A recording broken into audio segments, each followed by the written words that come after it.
Alors voici un jeu que j'affectionne tout particulièrement. Il s'appelle Le Tarot de l'Ange Liberté. Des ténèbres à la lumière, d'après le poème de Victor Hugo, aux éditions Michel Jonas. Donc, ce sont des illustrations de l'artiste Mira et des textes de Samuel Gian Gutenberg. Donc Mira a fait pas mal de jeux. Elle a fait notamment un jeu égyptien qui est sorti, je crois, aux éditions Femme Actuelle de magazine. Donc c'est un très beau jeu. Elle a fait également Féminitude. Et elle a fait aussi un jeu avec des chats, Ritavant ou quelque chose comme ça. Donc qui est aussi très intéressant, même s'il est particulièrement compliqué.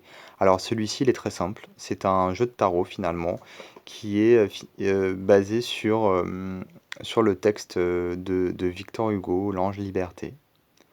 Donc le livret, enfin le livre même, puisque c'est pas un livret, c'est un livre.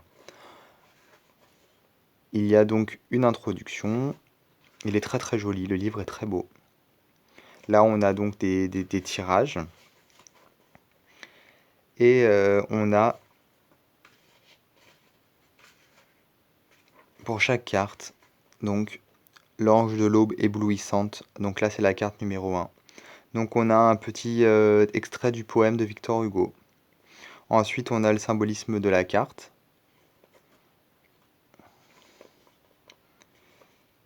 Et ensuite, on a ici le rapport entre la carte et le texte de Victor Hugo et comment ils ont réussi à mêler les deux finalement pour en faire un sens divinatoire et surtout de développement personnel, puisque ce jeu est vraiment basé, je pense, plus sur le développement personnel que sur la divination.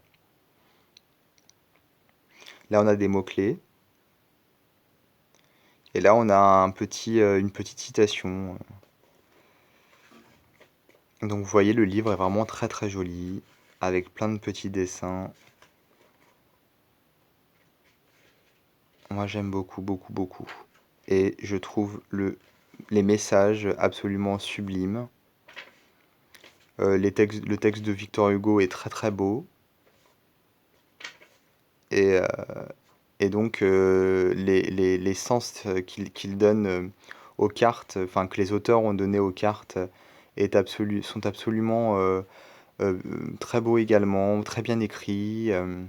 Vraiment, c'est un jeu qui est magnifiquement illustré, mais en plus de ça, qui est magnifiquement créé et écrit, puisque le texte est tout simplement sublime.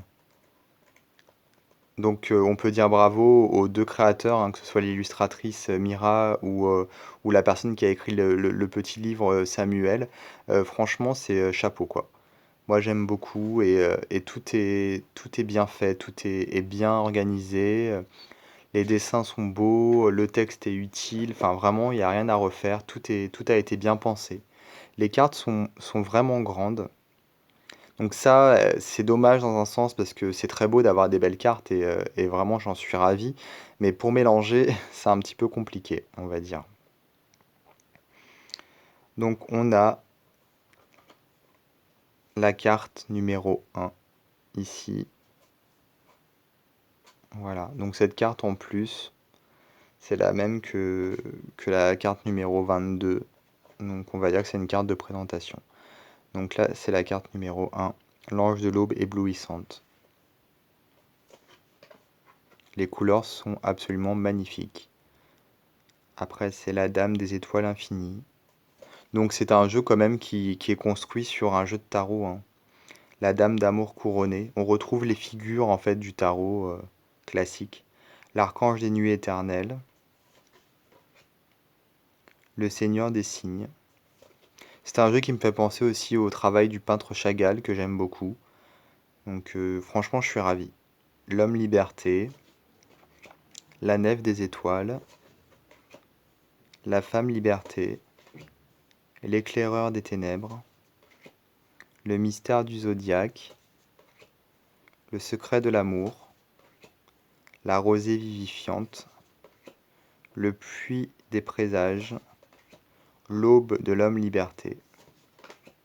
Le reptilien de l'ombre, La naissance de l'homme liberté, L'étoile au feu divin, La couronne d'argent, La couronne de lumière, Au sortir des ténèbres, L'homme enchaîné, L'homme libéré, donc c'est la carte 21+, et l'ange liberté. Parce qu'en fait, ils expliquent dans le texte que on a la possibilité, arrivé à la carte numéro 21, de rester enchaîné et donc de devoir recommencer tout le cycle du tarot pour refaire un nouveau parcours. Ou bien on peut se libérer. Donc ces deux cartes, en fait, finalement, n'en forment qu'une, mais elles se dissocient tout de même et on peut, lors d'un tirage, ne sortir l'une ou l'autre, ce qui change totalement le tirage, forcément. Donc le dos des cartes est un petit peu doré, voilà.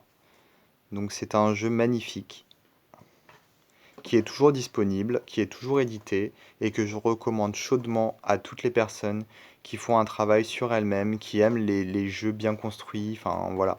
En gros, je vois pas à qui ce jeu ne pourrait pas correspondre, puisque tout le monde, tout le monde devrait l'avoir, tout simplement. C'est vraiment un de mes petits chouchous.